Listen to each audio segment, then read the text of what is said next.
Guys, for today's video, siguro an update lang regarding, alam niyo yung di ba? Yung convert to cash ni GCredit. So, dati, ang available na convert to cash ng GCredit method is through CIMB. Gumagana pa rin naman siya ngayon. However, yung minimum amount to cash in dun kay CIMB ay tumaas na. Nasa 5,000 pesos na yata. So, it leaves question dun sa mga mabababa lang yung credit limit ng GCredit. So, like for example, 1,000 lang. Paano may ka-cash in yung 1,000 sa CIMB? And then, there came a process kay own bank na napakadali lang. As in, normal na cash in process lang. So, gumana yung medyo matagal and then just recently, hindi na daw siya gumagana. According to our viewers na nagsabi sa akin na hindi na daw gumagana ang cash in ng GCredit papuntang own bank. I tried it and straight answer, yes. Hindi na nga siya gumagana. So, ang tanong, kung hindi na gumagana yan, meron pa bang ibang way para ma-convert natin yung GCredit na yan na maging cash? So, kung gusto nyo malaman, kung meron pang other methods or other way, samahan nyo ako, pag-usapan natin yan.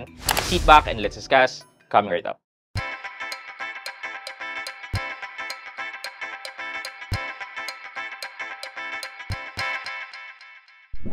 Hi guys, this is Pat and you're in Pat Quintos Review TV.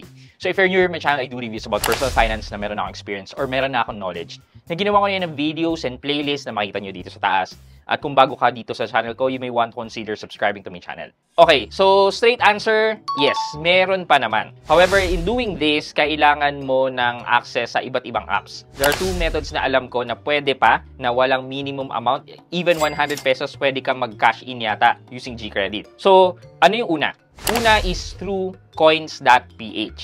Just make sure na nag-create na kayo ng account with coins.ph, i-verify nyo yan, i-upgrade or what, yung tipong pwede kang maglabas na ng pera. Kasi once you cashed in dun sa coins.ph at hindi ka verified, mamumblema kang ilabas yan. So mamaya ipapakita ko sa inyo kung paano. So ano pa yung isa? Yung isa naman, through digital bank din. This time, this is through Union Digital Bank. Wherein kailangan mo rin syempre may account, verified, or na KYC, or upgraded para mailabas mo rin ang inyong pera from Union Digital palabas. Ano pinagkaiba ng dalawa? Well, sa process wala naman. In terms of fees, parehas naman din sila ng fees. Basically, ang gagamitin natin network dito ay ang network pa rin ng DragonPay. So, simulan muna natin kay coins.ph and then eventually gawin natin yung kay Union Digital. Assuming meron na kayong verified or upgraded na coins.ph account, ganito lang yung gagawin natin. So, login kayo sa coins.ph, then click nyo yung deposit, tapos, ayan, click nyo yung cash in, tapos may lalabas na QR. Pero hindi ito yung gagamitin natin.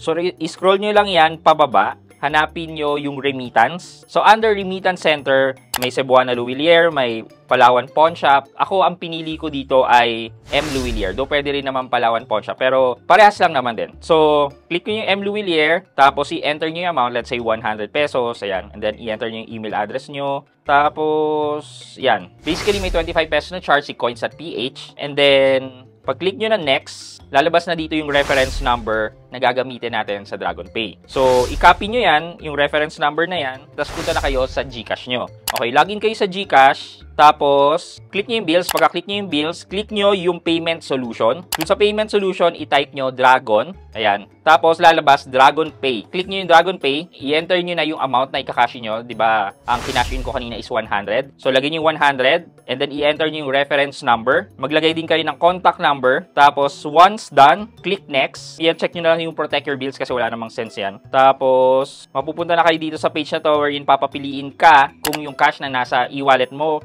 or yung GCredit. Syempre, since ika-cash in mo yung GCredit, so click mo na lang yung GCredit. Ayan, ito yung confirmation page before you proceed. Kung okay ka na dyan, tama yung information na nilagay mo, and then just click confirm. Ayan, thank you for using GCash. So basically, ganyan lang po yung pag-cash in through .coins.ph. Ngayon, paano nyo naman po i-withdraw or ilalabas sa coins.ph? Ako po, ginamit ko po yung scan QR ni coins.ph para ma-transfer ko. Para hindi na po ako mag-enter ng details. So pwede nyo rin naman pong gawin yan. Next is, gawin naman po natin yung Union Digital. Assuming na meron na po kayong verified na Union Digital account, login lang po kayo sa Union Digital nyo, and then click Add Money. Tapos, under this page, pwede kayong mamili kung Cebuana, M. Luwilier, Palawan, or Villarica. So, sabi ko nga po, pare-pares lang naman po to. So, kahit piliin po natin dito yung Palawan Express. Pagka-click na po natin yan, enter po natin yung amount. Ito, nakalagay naman po dito is minimum 10 pesos, and then click natin yung proceed. So, ito po yung breakdown. Again, 25 pesos yung service charge. Tapos, pag-click natin confirm, magsasend po ito ng OTP. Medyo mabagal lang po sa Union Digital. Yun lang po yung pinagkaiba nila ni Coins@ph. Pero pag na-enter nyo naman po yan, ayan. Ito na po yung transaction or yung reference number na i-enter natin sa GCash. So, i-copy nyo lang po yung reference number na yon. Tapos, login lang po ulit tayo sa ating GCash account. Tapos, click natin yung bills. Tapos, payment solutions. And then, search natin ulit Dragon. Click natin yung Dragon Pay. I-enter natin yung amount. I-enter natin yung reference number. And then, yung cellphone number natin. Tapos, click next. Ito po, papapiliin po tayo kung GCash or GCredit. Piliin lang po natin ulit ang GCredit. So, once na na-confirm nyo po yung details kung tama, click next. Ayan. Basically, ito na po yung receipt natin.